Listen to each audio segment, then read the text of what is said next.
Bonjour, je m'appelle Maëlie Combe.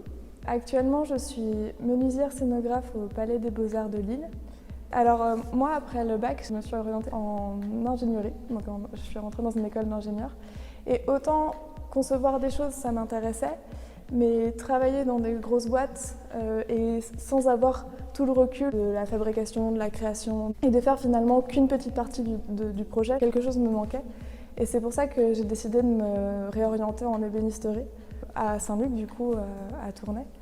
L'ébénisterie, j'aimais beaucoup ce domaine parce que ça me permettait d'être à la fois créatrice, à la fois de concevoir après cette création pour la rendre durable et réelle, et puis après la fabriquer et savoir la fabriquer, c'était important pour moi.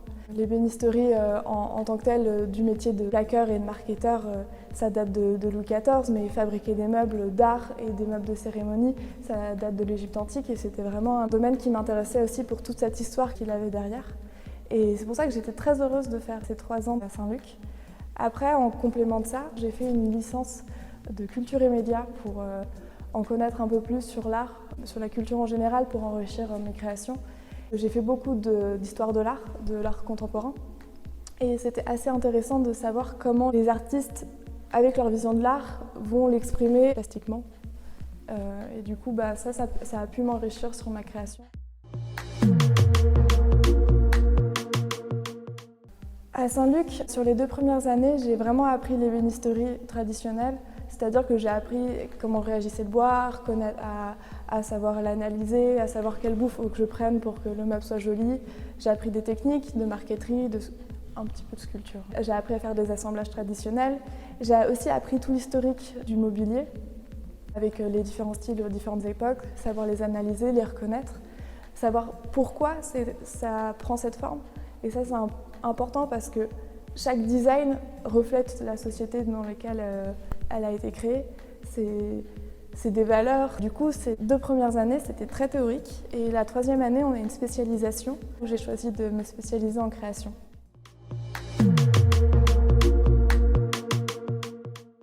J'ai présenté mon projet Olympe à l'exposition Tremplin de Bicraft, où j'ai reçu le prix du Centre Wallonie-Bruxelles. Ce projet, c'est un tabouret curule. Le curule, c'est un tabouret en double X qui a pour origine l'Antiquité romaine. C'était un siège pour les empereurs. Et j'ai décidé cette année d'essayer de le moderniser. Il a été assez repris durant l'histoire de l'art parce que c'est un objet assez symbolique de pouvoir. On le retrouve notamment sous Louis XIV ou Louis XV, je ne sais plus exactement, mais pour les duchesses, c'était un siège réservé pour les duchesses. Il y a aussi une version à ligne rosée de Pierre Paulin qui reprend aussi cette forme du curule. Et en fait, c'est un siège symbolique et c'est un siège historique et j'avais envie de moi me l'approprier. Et en travaillant sur la forme, finalement, je me suis rendu compte que ce que j'aimais dans ce siège, c'était que c'était une assise de pouvoir, mais à la fois, je le trouvais très imposant et j'ai eu envie de l'affiner, de le rendre un peu plus féminin. Et c'est en avançant sur ce projet que je me suis rendu compte que en fait, c'était mon siège de pouvoir finalement, que c'était un siège sur lequel je me sentais fière et que je me sentais puissante. Ce tabouret est réalisé en noyer américain avec une double courbe, une au-dessus et une en dessous. Il y a 2 pieds qui sont reliés par une traverse et une cale qui vient entre la partie de l'assise et le piétement. J'avais aussi envie de faire varier les couleurs.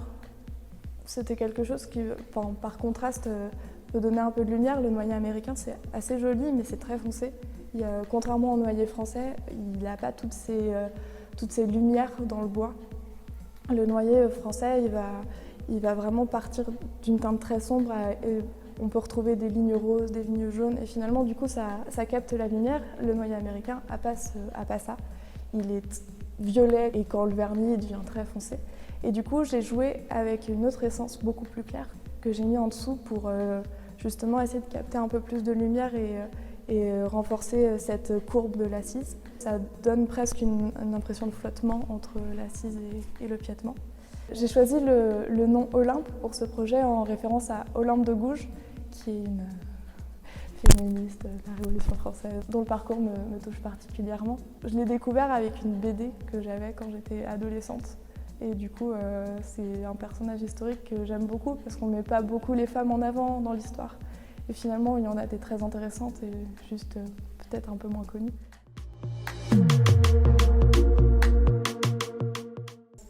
Je ne suis pas sûre de toujours axer ma création sur le féminisme.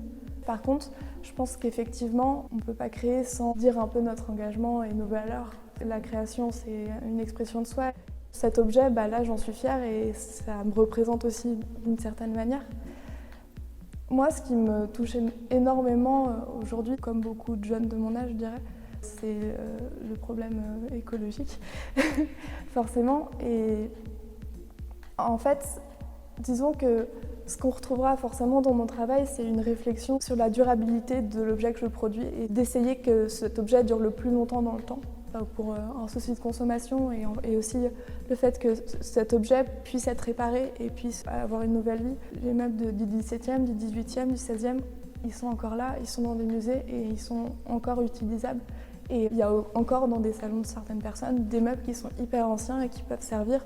Et moi, j'ai envie que aujourd'hui, on puisse créer des meubles et créer des pièces qui vont aussi rester dans le temps. Et cette pièce, elle va être faite une fois et pas 10 fois parce qu'elle va se casser. Et on pourra la passer de génération et la transmettre de génération en génération. L'esthétique, c'est très important, mais cette esthétique doit toujours être au service aussi du fait que ça peut être durable. J'aime bien aussi travailler la sensualité de l'objet parce qu'un meuble, c'est une pièce qui va être utilisée, qui va être touchée, pas seulement vue, contrairement à un tableau ou une statue. J'aime bien me renseigner un peu sur tout. Et c'est vrai que pour créer, pour moi, il faut absolument ouvrir complètement son esprit. Je trouve que ce qui m'a beaucoup aidée dans la création, c'est vraiment tout l'art contemporain et l'art moderne. J'aime beaucoup aussi observer la nature.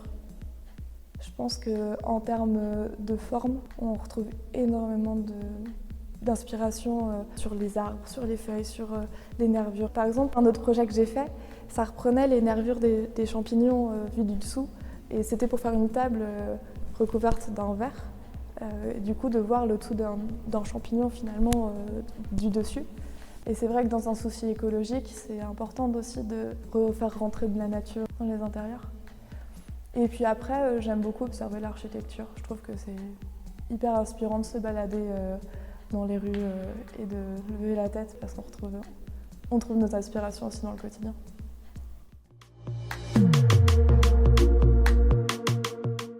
Je suis contente de travailler au Palais des Beaux-Arts. Je vais faire des vestiaires pour du public. Il y a 3000 personnes qui passent tous les jours. Donc c'est vraiment une problématique que j'ai aussi là, de me dire comment est-ce que je fais pour qu'à la fois il y ait de l'esthétique dans le mobilier, mais à la fois que vraiment il puisse servir le plus longtemps possible avec 3000 usages quotidien.